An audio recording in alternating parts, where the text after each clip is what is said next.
Hello everyone, welcome to English academy. English academy की इस video में आज हम एसटेट टीजीटी इंग्लिश का जो पेपर है 19 दिसंबर 2021 का उसको हम सॉल्व करेंगे। उम्मीद करता हूँ कि ये सेशन आपको पसंद आएगा। मेरा नाम प्रदीप कुमार है और मैं एक टीजीटी इंग्लिश टीचर के रूप में पिछले 10 सालों से कार्य कर रहा हूँ। यदि आपको मेरा कंटेंट पसंद आए तो प्लीज़ मेरे चैनल को सब्सक्राइब ज़रूर करना। आप सभी का मैं तहे दिल से धन्यवाद करता हूँ जिन्होंने मेरे चैनल को सब्सक्राइब किया। मुझे इतना आपने मुझ पर उम्मीदें शो की, उसके लिए मैं आपका बहुत बहुत आभारी हूँ।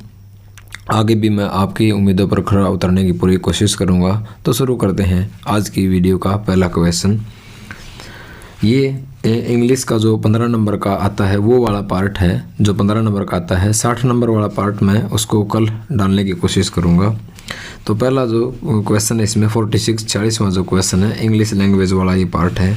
Answer the following question by selecting the most appropriate option. जो सबसे उचित जो ऑप्शन है, जो अल्टरनेटिव है, वो हमने फिल करना है। सेलेक्ट द अप्रोप्रिएट मॉडल, ठीक है, फॉर द एक्सप्रेशन गिवन। हमने इसके अंदर मॉडल भरना है। Harish has annoyed his boss. Harish ने ना क्या कर दिया, अपने बॉस को अनॉय कर दिया, नाराज कर दिया। ही डैश बी फायर्ड सून। तो ही प्रोबेबिलिटी दिखाई है, पॉसिबिलिटी, यानी प्रोबेबिलिटी का मतलब पॉसिबिलिटी है कि वो हरीश ने क्या कर दिया, अपने बॉस को नाराज़ कर दिया। और हो सकता है कि उसकी जो जॉब है उसको फायर सून कर दिया जाए, यानी कि उसके ऊपर कोई एक्शन लिया जाए। तो पॉसिबिलिटी है तो क्या आ जाएगा, इसके अंदर मे आ जाएगा। He may be fired soon. Next है 47। चूज द करेक्ट टेंस भरना है हमने इसके अंदर। म्यूनिसिपलिटी होता है नगर पालिका। हैज़ डिसाइडेड, यानी हैज़ प्लस वर्ब की थर्ड फॉर्म है। इसका मतलब कौन सा है, प्रेजेंट परफेक्ट टेंस है। हैज़ प्लस वर्ब की थर्ड फॉर्म है तो प्रेजेंट परफेक्ट टेंस है।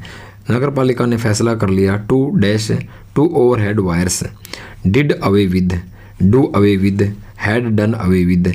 तो डू अवे विद का मतलब होता है हटा देना। डू अवे विद का मतलब होता है रिमूव कर देना। REMOVE, रिमूव, हटा देना, ठीक है। तो नगर पालिका ने फैसला कर लिया, जो ऊपर जो वायर्स लगी होती है ना, उनको हटाने का क्या किया, फैसला किया। तो टू डू अवे विद का मतलब क्या होता है, हटा देना। 48वां है हमारा select the appropriate modal to fill the blanks. इसके अंदर हमने मॉडल भरना है। ट्रेस पासर्स माने dash be punished. Trespassers का मतलब होता है अनाधिकार प्रवेश करने वाला, मतलब बगैर अथॉरिटी के अनाधिकार प्रवेश करने वाला या अतिक्रमी, जो अतिक्रमण करते हैं उसको बोलते हैं ट्रेस पासर्स। तो जो भी अनाधिकार प्रवेश करने वाले हैं उनको क्या किया जाएगा, उनको पनिश किया जाएगा। तो ट्रेस पासर्स माने शैल बी पनिश्ड। क्या जाएगा इसके अंदर, shall be punished. Legal notice है, लिखा होता है कहीं पर भी, नोटिस के ऊपर लिख देते हैं, बोर्ड लगा देते हैं, trace passers will be punished. ये 8वीं क्लास में एक लेसन है, उसके अंदर भी एक क्या नाम है, एक जो जायंट होता है, एक दाना होता है, एक वो बगीचा बनाता है, ठीक है। उस बगीचे में वो बच्चों को एंट्री नहीं करने देता और उसके ऊपर एक बोर्ड लगा देता है, trace passers shall be punished. Select the appropriate prepositions माने टू फिल द ब्लैंक्स है। प्रेपोजिशन भरनी है। His hut is dash, his हट, उसकी जो झोपड़ी है, इज डैश होटल ताज, यानी उसकी झोपड़ी होटल ताज के, अब वो ऊपर है, आउट बार है, बिसाइड्स, ठीक है। बिसाइड्स होता है के अलावा। दो वर्ड हैं जिस पे आपको कंफ्यूजिंग होगी। एक तो है BESIDES, बिसाइड्स में होता है के अलावा, यानी एक्सेप्ट, और एक होता है बिसाइड, BESID, बिसाइड का मतलब नियर, पास में। तो क्या आ जाएगा, उसकी जो झोपड़ी है वो किसके पास है, ताज होटल के पास है। His hut is beside Taj hotel. 50वां choose the correct meanings of the underline words. नीचे जो अंडरलाइन वर्ड है उसका हमने सही अर्थ चुनना है। The law and order situation, जो कानून व्यवस्था की जो सिचुएशन है, विल ओनली बिकम वर्स, क्या हो जाएगी, केवल become worse in the state due to the riots. दंगे जो फसाद है ना, ड्यू टू का मतलब होता है के कारण, रेट्स होता है दंगे फसाद। तो स्टेट के अंदर जो सिचुएशन है दंगे फसाद के कारण बहुत ही ज़्यादा क्या हो जाएगी, वर्स हो जाएगी। If the government does not, कब हो जाएगी, यदि सरकार ने, not to do something right now, यदि सरकार ने अब कुछ नहीं किया, क्या नहीं किया, to nip it up the bud. Nip it in the bud का मतलब होता है कोई भी जो सिचुएशन होती है ना, ख़राब होने की शुरुआती दौर में ही, उस इनिशियल स्टेज पर ही उसको रोक देना, उसको कहते हैं निप इट इन द बड, यानी to plan in detail, to stop a threat, यानी कोई भी प्लान है, कोई भी थ्रेट है, उसको डिटेल में जो बना रखा है उसको रोक देना। To destroy the problem in the initial stage only, कोई भी प्रारंभिक स्टेज पर जो भी प्रॉब्लम हो उसको उसी में डिस्ट्रॉय कर देना, नष्ट कर देना, ऐसा नहीं है। ठीक है। टू अरेस्ट द कल्प्रिट्स है, कल्प्रिट होता है क्रिमिनल, क्रिमिनल को अरेस्ट करना। ठीक है। यानी अगर कोई भी सिचुएशन है, ठीक है, जैसे रोइट वगैरह आते हैं, इसका मतलब ये नहीं होता कि रोइट करने वालों को डिस्ट्रॉय कर दिया जाए, उस पहली स्टेज पर उस प्रॉब्लम को क्या किया जाएगा, हार्मफुल जो स्टेज है, इनिशियल स्टेज है, उसको रोका जाएगा। तो एग्जैक्ट आंसर आ जाएगा निप इट इन द बड का मतलब होता है to stop something harmful in the initial stage. Initial का मतलब होता है स्टार्टिंग, शुरुआती। ठीक है। अब एक वर्ड है यहाँ पर इनिशिएट, INITIATE, इनिशिएट, टी से बन रहा है से। इनिशिएट का मतलब होता है स्टार्ट करना, कोई चीज़ स्टार्ट करना, यानी लॉन्च करना, LAUNCH, लॉन्च करना। ठीक है। यानी बिगिन करना, क्या करना, बिगिन। ये इसके मैं सिनोनिम्स बता रहा हूँ, मैं आपको सिर्फ सीधा आंसर भी बता सकता था। इनिशिएट का मतलब होता है शुरुआती, प्रारंभिक, यानी कोई चीज़ स्टार्ट करना, यानी कोई चीज़ लॉन्च करना, यानी कोई चीज़ बिगिन करना। और जो बहुत ज़्यादा पूछा जाता है एग्जाम में, कमेंस, COMMENCE, कमेंस का मतलब होता है स्टार्ट करना, बिगिन करना, लॉन्च करना। ठीक है। स्टार्ट करना, इनिशिएट करना। तो निप इट इन द बड का मतलब क्या हो गया, to stop something harmful in the initial stage, किसी चीज़ को इनिशियल स्टेज पर ही, प्रारंभिक स्टेज पर ही जो हार्मफुल होती है उसको रोक देना। 51वां है select the correct option, phrasal verb है। ठीक है। फ्रेजल वर्ब क्या होती हैं, देखो वर्ब के साथ जब हम क्या जोड़ देते हैं, प्रपोजिशन जोड़ देते हैं, क्या जोड़ते हैं, प्रपोजिशन जोड़ देते हैं, तो उसको फ्रेजल वर्ब कहा जाता है। She rejected the request to take her home, यानी उसने घर ले जाने की उसकी जो रिक्वेस्ट थी उसको रिजेक्ट कर दिया। तो यानी रिजेक्ट का मतलब क्या होता है, रिजेक्ट का मतलब होता है टर्न डाउन कर देना, क्या कर देना, टर्न डाउन। टर्न डाउन का मतलब रिजेक्ट कर देना। और टर्न अप का मतलब क्या हो जाएगा, टर्न अप का मतलब हो जाएगा टू अराइव या टू अपीयर। मैं यहाँ लिख देता हूँ टर्न अप, टर्न अप का मतलब हो जाएगा to arrive, ARRIVE, to arrive या फिर टू अपीयर, टू अपीयर, नज़र आना। ठीक है। टू अराइव या टू अपीयर। अब अगला है टर्न आउट। टर्न आउट का मतलब क्या होता है, to happen in a particular, to happen in a particular way, कोई चीज़ एक विशेष वे में होना, स्पेशली एन अनएक्सपेक्टेड, कोई चीज़ अप्रत्याशित रूप से एक विशेष वे के अंदर घटित होना, उसको कहते हैं टर्न आउट करना। और टर्न ऑफ का मतलब क्या होता है, टर्न ऑफ का मतलब होता है टू स्टॉप, क्या कर देना, टू स्टॉप कर देना, यानी कि शट ऑफ कर देना। एक बार फिर देख ले, टर्न ऑफ का मतलब टू स्टॉप कर देना, टू स्टॉप कर देना। टर्न आउट का मतलब क्या होता है, to happen in a particular way specially and unexpected, अप्रत्याशित रूप से विशेष तौर पर कोई विशेष चीज़ घटित होना। और टर्न डाउन का मतलब रिजेक्ट करना। और टर्न अप का मतलब टू अराइव या टू अपीयर होना। 52वां पे चलते हैं, choose the correct option to fill the blanks, खाली स्थान को भरना है हमने। This pen is both good dash cheap, ये एक प्रपोजिशन है, क्या है ये, सॉरी कंजंक्शन है। This pen is both good dash cheap, both के साथ एंड आता है। ठीक है। ये है आपका कंजंक्शन है। कंजंक्शन होता है, एक तो 3 तरह के कंजंक्शन होते हैं। पहला होता है कोऑर्डिनेट, कोऑर्डिनेट कंजंक्शन। दूसरा होता है सबऑर्डिनेट, सबऑर्डिनेट कंजंक्शन। तीसरा होता है कोरिलेटिव, CORRELATIV, ये कोरिलेटिव, ये पेयर में किए जाते हैं, पेयर के अंदर, जैसे ईदर और, नीदर, नॉर, बोथ, एंड, ये पेयर में किए जाते हैं। एज वेल एज, तो बोथ के साथ एंड लगता है, बोथ के साथ क्या लगता है, एंड। बोथ एंड का मतलब होता है और भी, और फिर डैश और फिर भी। इसका मतलब क्या हुआ, this pen is both good and cheap, इसका मतलब ये पेन है ना सस्ता है और क्या है, मतलब अच्छा भी है और सस्ता भी है। तो इसका अर्थ लग जाएगा और भी। जैसे एक एग्जांपल और मैं दूँ इसका आपको, I both love and honour him, I both love and honour him, यानी मैं उससे प्यार भी करता हूँ और उसका सम्मान भी करता हूँ। तो ज़रूरी नहीं कि यही आपसे पूछा जाएगा, आपसे ये भी पूछ लेंगे, I both love dash honour him, तो बोथ के साथ एंड आ जाएगा, ध्यान रखना इस चीज़ का। और अगला क्वेश्चन है हमारा 53वां क्वेश्चन है, choose the correct options for the followings. One who waste a lot of money, ऐसा व्यक्ति जो बहुत ज़्यादा पैसे खर्च करता है उसको प्रोडिगल कहा जाता है। एक चीज़ का आप थोड़ा सा ध्यान रखना, चीज़ों को अगर डिटेल में करोगे तो थोड़ा सा वीडियो लंबी बनेगी, इसलिए आप इस चीज़ का है ना इसकी चीज़ की तरफ ध्यान मत देना कि वीडियो ज़्यादा लंबी हो गई है। मैं चाहता तो इसको एक एक क्वेश्चन का सिर्फ आंसर बताया और फटाफट कर दिया, उससे आपका कंसेप्ट क्लियर नहीं होगा। चीज़ों को ब्रॉड वे में पढ़ना सीखो, डीपली पढ़ना सीखो, ताकि ये नहीं कि ज़रूरी एग्जाम में यही पूछा जाएगा, उससे रिलेटेड चीज़ों को रिलेट करके पढ़ना सीखना पड़ेगा हमें, ठीक है। जैसे यहाँ पर मैं आपको बताऊंगा, one who waste a lot of money, एक ऐसा व्यक्ति जो पैसों को बहुत ज़्यादा खर्च करता है उसको बोलते हैं प्रोडिगल। क्या बोलते हैं उसको? प्रोडिगल। अब जो प्रोडिगल वर्ड है इसके सिनोनिम्स क्या होते हैं? प्रोडिगल किसको कहा जाता है? PRODIGL। यहाँ तो इसने प्रोडिगल लिख दिया, ज़रूरी नहीं प्रोडिगल की जगह क्या लिख देगा ये? एक्स्ट्रावेगेंट, EXTRAVAGENT, एक्स्ट्रावेगेंट का मतलब ये होता है बहुत ज़्यादा खर्चीला व्यक्ति। स्पेंडथ्रिफ्ट, SPENDTHRIFT,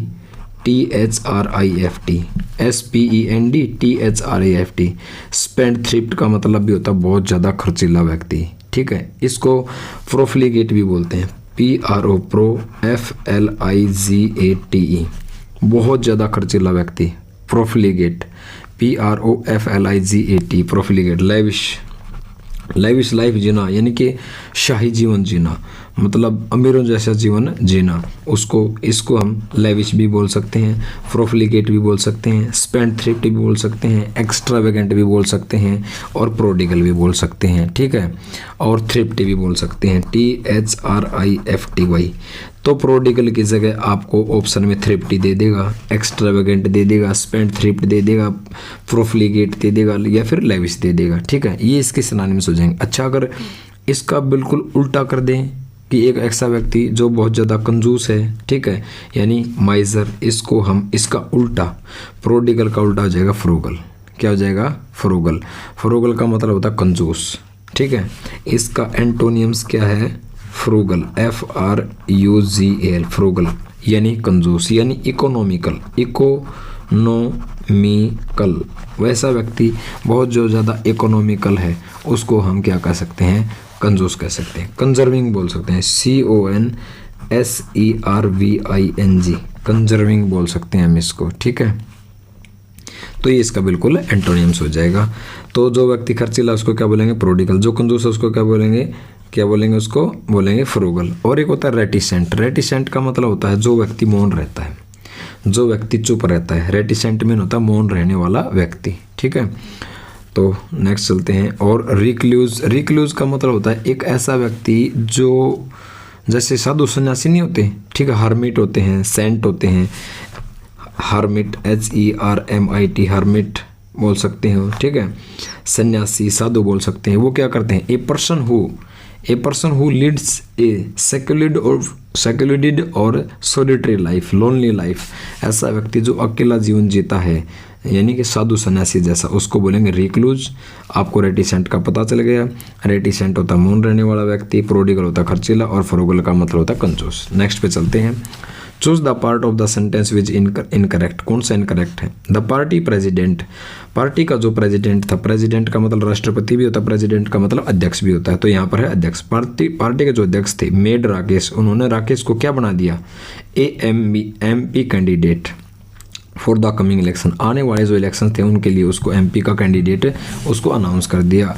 MP जो है आर्टिकल है, यहाँ पे देखो, अब मैंने लिख दिया -MP, आपने इसमें आर्टिकल भरना है। देखो, हमने सबसे बड़ी बात ध्यान रखनी है, आर्टिकल हमेशा क्या आता है? डैश। आर्टिकल हमेशा नाउन या नाउन के बाद आता है, ठीक है, नाउन से पहले आता है, सॉरी, नाउन से क्या आता है? पहले। ज़रूरी नहीं है, अगर जैसे मैं कहूँ he is dash very intelligent, he is dash very intelligent boy, तो क्या आ जाएगा? ए आ जाएगा, ठीक है। बॉय क्या है? नाउन। नाउन से पहले क्या है? इंटेलिजेंट यानी कि एडजेक्टिव। एडजेक्टिव से आगे क्या है? एडवर्ब। तो ज़रूरी नहीं है कि नाउन जो है, जो आपका आर्टिकल है वो नाउन से पहले आएगा। नाउन से पहले अगर एडजेक्टिव है तो एडजेक्टिव से पहले आ जाएगा, अगर एडजेक्टिव से पहले एडवर्ब दे रखा है तो एडवर्ब से पहले आ जाएगा। तो यहाँ जो एमपी है, मैं ये बात बताना चाहता हूँ, आपने डैश खालिस्तान के बाद जो भी नाउन दे रखा है उस नाउन का सबसे जो पहला लेटर है उस पहला लेटर का प्रोनाउंसिएशन देखनी है, उच्चारण देखना है। ठीक है, तो ये है तो कॉन्सोनेंट एम, लेकिन साउंड किसकी है, एम, एम पी, और ए क्या है, वावल, तो एन आ जाएगा इसके अंदर। क्या आ जाएगा, एन आ जाएगा। जैसे मैं इसके अंदर आपको एक एग्जांपल और देता हूँ, डैश आवर, इसमें क्या करोगे आप, अब ये है तो एच, है तो कॉन्सोनेंट, लेकिन साउंड किसकी है, आवर, यानी इसमें भी क्या आ जाएगा, एन आ जाएगा। अगर मैं यहाँ भर दूँ he is dash IAS officer, तो क्या भरोगे, IAS आ, ठीक है, तो ये क्या है, वावल है, और साउंड भी क्या है, वावल है। ही इज एन आ जाएगा, क्या आ जाएगा, एन आ जाएगा। जैसे कहूँ मैं I have dash x ray machine, इसमें क्या भरोगे, ये एक्स क्या है तो कॉन्सोनेंट, लेकिन साउंड की है एक्स, साउंड वावल की है, तो क्या आ जाएगा, एन एक्सरे मशीन, क्या आ जाएगा, एन एक्सरे मशीन। जैसे मैं कहूँ he is dash LLB, L नहीं होता,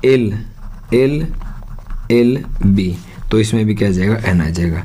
तो सबसे बड़ी बात है, जब मैं आर्टिकल करवाऊंगा तो आपको इनको बिल्कुल डिटेल में बताऊंगा, तो इसमें क्या आ जाएगा, एन आ जाएगा। अगला क्वेश्चन देखते हैं, सेलेक्ट द फ्रेजल वर्ब। ठीक है, तो एमपी की जगह इसने ए दे दिया तो एन आएगा। Select the correct optional phrasal verb भरनी है। Cholera has dash in this village, cholera इस गांव में फैल चुका है। ब्रेक आउट का मतलब होता है फैलना, ब्रेक आउट यानी कि break, broke, broken out. Has plus verb की थर्ड फॉर्म, तो ब्रेक आउट का मतलब होता है फैलना, तो यहाँ पर हैज है तो इसका थर्ड फॉर्म आ गई है, तो आ जाएगा broken out. Cholera has broken out in the village, गांव के अंदर कोलरा फैल चुका है। 56वां है, choose the correct meaning underline word. The hostess, जो होस्टेस होती हैं एरोप्लेन के अंदर, ब्रोक द आइस, अब ब्रोक मीन तोड़ना, ice, by introducing the strangers to each other, जितने भी हवाई जहाज के अंदर जो यात्री बैठे थे एक दूसरे का इंट्रोडक्शन करवा करके एयर होस्टेस ने क्या कर दिया, ब्रोक द आइस, यानी कि सारे लोग चुप बैठे थे, उस चुप्पी को तोड़ देना। ब्रोक द आइस का मतलब होता है चुप्पी को तोड़ना, यानी to make people relax with each other, लोगों को इंट्रोड्यूस करवा करके उनको क्या करवा देना, रिलैक्स करवा देना। तो एग्जैक्ट आंसर आ जाएगा A. To make people perplex with each other, लोगों को परप्लेक्स कर देना यानी कि उदास कर देना। To serve welcome drink to the guest, उनको यानी कि ड्रिंक वगैरह देना, कॉफ़ी वगैरह देना। To start a game of puzzle, अब यहाँ दो वर्ड आए परप्लेक्स, ठीक है, परप्लेक्स और पजल, इनका मतलब क्या होता है आपको ऐसे रिलेट करके पढ़ना है। परप्लेक्स का मतलब होता है सरप्राइज होना, ठीक है, तो मैं यहाँ लिख देता हूँ PERPLES, परप्लेक्स, ठीक है। परप्लेक्स का मतलब होता है वैक्स, चिंतित, ठीक है, यानी सरप्राइज, SURPRI, सरप्राइज, हैरान होना, यानी क्या होना, इसको बोल सकता हूँ अमेज, AMAZE, अमेज का मतलब भी सरप्राइज, हैरान होना, वैक्स होना। बीविल्डर्ड, BEWILDERED, बीविल्डर्ड का मतलब भी हैरान होना। एस्टोनिश, ASTONISS, एस्टोनिश का मतलब भी हैरान होना। एस्टाउंड, ASTOUND, एस्टाउंड हैरान होना, एस्टोनिश हैरान होना, बीविल्डर्ड हैरान होना, सरप्राइज हैरान होना, वैक्स होना, परप्लेक्स होना, अमेज होना, ये सारे के सारे क्या हैं, इसके सिमिलर वर्ड हैं, यानी पजल भी लिख सकते हो, पजल रहेगा PUZZLE, ये सारे इसके क्या सिमिलर वर्ड। सिर्फ आपने आंसर एक ही नहीं देखना है, पढ़ते समय आपको चीज़ों को रिलेट करके पढ़ना है, मेरा पढ़ाने का तरीका ये है। नेक्स्ट है अपना, तो इसमें to make people relax with each other, ये आंसर आ जाएगा। 57वां, choose the correct tense, tense भरना है। I had consulted, had plus verb की थर्ड फॉर्म, यानी कि वाक्य पास्ट परफेक्ट टेंस के अंदर है, हैड प्लस वर्ब की थर्ड फॉर्म, वाक्य पास्ट में है, तो आगे जो खालिस्तान है वो भी पास्ट के अंदर आएगा। किसके अंदर आएगा, पास्ट के अंदर। इस चीज़ का तो पहले से ही ध्यान रख लेना है। I had consulted my lawyer, यानी मैंने क्या किया, मैं अपने लॉयर से, वकील से कंसल्ट कर चुका था। बिफोर डैश, किससे पहले, आई द कंप्लेंट, यानी डिड लॉज्ड, डिड के साथ सेकंड फॉर्म नहीं आती, सबसे बड़ी गलती ये तो कट हो गया। एड लॉज्ड, एड लॉज्ड तो पहले आ गया, कर चुका था, बिफोर कर चुका था, ये तो बिल्कुल गलत। लॉज पहली फॉर्म है, यानी वाक्य पास्ट में है, तो पहले ये भी गलत, तो लॉज्ड आ जाएगा। इसका मतलब क्या हुआ, before I lodged the complaint, complaint शिकायत दर्ज करने से पहले मैं क्या कर चुका था, अपने लॉयर से परामर्श ले चुका था, तो लॉज्ड आ जाएगा। ठीक है, अब यहाँ पर आप देखो कंप्लेंट वर्ड है, कंप्लेंट, कंप्लेंट मैं यहाँ लिखता हूँ। एक तो होता है COMPLAIN कंप्लेन, और एक होता है COMPLAINT। क्या डिफरेंस है इनके अंदर, कंप्लेन और कंप्लेंट। कंप्लेंट तो है नाउन, ठीक है, जैसे अभी इसके अंदर आया कि शिकायत दर्ज करने से पहले, ये तो हो गया शिकायत, शिकायत, और कंप्लेन है वर्ब, इसका मतलब होता है शिकायत करना, शिकायत करना।